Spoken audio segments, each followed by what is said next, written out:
नमस्कार.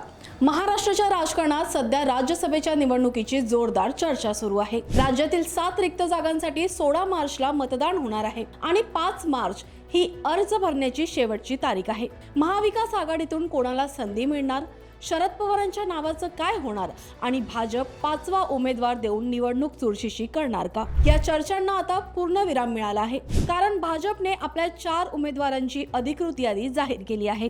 महाविकास आघाडीचे उमेदवार निश्चित होण्यापूर्वीच भाजपने आपल्या उमेदवारांची घोषणा करून राजकारणात आपण नेहमीच एक पाऊल पुढे असल्याचे पुन्हा एकदा सिद्ध केले आहे.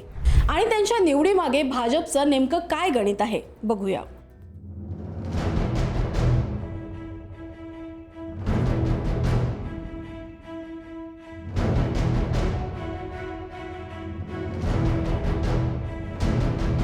भाजपच्या पक्षश्रेष्ठीकडे सुमारे 24 संभाव्य उमेदवारांची यादी गेली होती. मात्र त्यातील 4 नावांवर शिक्कामोर्तब करण्यात आलंय. पाहूयात ही नावं कोणती. विनोद तावडे, भाजपचे राष्ट्रीय सरचिटणीस आणि पक्षातील एक अत्यंत अनुभवी आणि अभ्यासू नेतृत्व म्हणून विनोद तावडे ओळखले जातात. राज्याच्या राजकारणातून त्यांना राष्ट्रीय राजकारणात महत्त्वाची भूमिका मिळाल्यानंतर आता राज्यसभेच्या माध्यमातून त्यांची ताकद अधिक वाढणार आहे. Ramdas Athawale, Republican party of इंडियाचे अध्यक्ष आणि केंद्रीय मंत्री. त्यांच्या रिपब्लिकन पक्ष हा भाजपचा मित्र पक्ष. दलित मतदारांचा सन्मान करण्यासाठी भाजपने आठवलेंना पुन्हा एकदा संधी दिली आहे.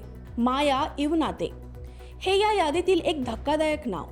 माया इवनाते या आदिवासी समाजातील महत्त्वाच्या नेत्या आणि महिला चेहरा आहेत.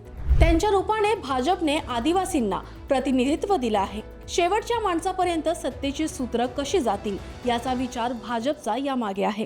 रामराव वडकुते, धनगर समाजाचे नेते आणि विधान परिषदेचे माजी सदस्य. धनगर समाजाच्या प्रश्नावर काम करणारे वडकुते यांना संधी देऊन भाजपने एका मोठ्या समाज घटकाला न्याय देण्याची आपली भूमिका असल्याचा संदेश दिलाय. खरं तर रामराव वडकुते हे एनसीपीतून देवेंद्र फडणवीस यांच्या नेतृत्वावर विश्वास ठेवून भाजपमध्ये आले होते. त्यांचा हा विश्वास भाजप नेतृत्वानं सार्थ ठरलाय. आता प्रश्न असा पडतो की या 4 नावातून भाजपने काय साध्य केलं.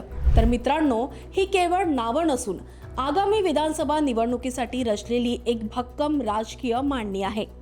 याला सोशल इंजिनिअरिंग म्हटलं जातं. मराठा आणि अनुभवी चेहरा विनोद तावडे यांच्या माध्यमातून मराठा समाजाला आणि अनुभवी नेतृत्वाला स्थान दिलंय. दलित कार्ड रामदास आठवलेंच्या माध्यमातून दलित मतदारांचा सन्मान करत असल्याचं आपल्या या कृतीतून भाजपनं दाखवून दिलंय. आदिवासी आणि महिला शक्ती माया इवनाते यांच्या निवडीने एकाच वेळी आदिवासी समाज आणि महिला वर्ग या दोन्ही आघाड्यांवर भाजपने आपली बाजू भक्कम केली. धनगर समाज रामराव वडकुते यांच्यामुळे धनगर समाजाला सोबत जोडण्याचा प्रयत्न भाजपकडून होताना दिसतोय. थोडक्यात सांगायचं तर भाजपने अनुभव आणि नवे चेहरे यांचा अचूक मेळ घालून राज्यातील सर्व मोठ्या समाज घटकांना प्रतिनिधित्व दिलं आहे. राज्यातील 7 जागांपैकी भाजप 4 जागा सहज जिंकू शकते. उरलेल्या 3 जागांपैकी मवियाला किती मिळणार आणि अपक्षांची भूमिका काय असेल हे येत्या काही दिवसात स्पष्ट होईल.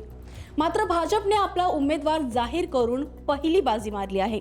पक्षश्रेष्ठीने दिलेले हे 2 धक्के राज्याच्या राजकारणात भविष्यात किती प्रभावी ठरतील हे पाहणं महत्त्वाचं ठरेल. भाजपच्या या नव्या शिलेदारांच्या निवडीबद्दल तुम्हाला काय वाटतं? ही निवड खरोखर आगामी विधानसभा निवडणुकीत गेम चेंजर ठरेल का? तुमच्या प्रतिक्रिया कमेंट्समध्ये नक्की कळवा. हा व्हिडिओ आवडला असेल तर लाईक करा आणि चॅनलला सबस्क्राईब करायला विसरू नका. धन्यवाद. क्या बात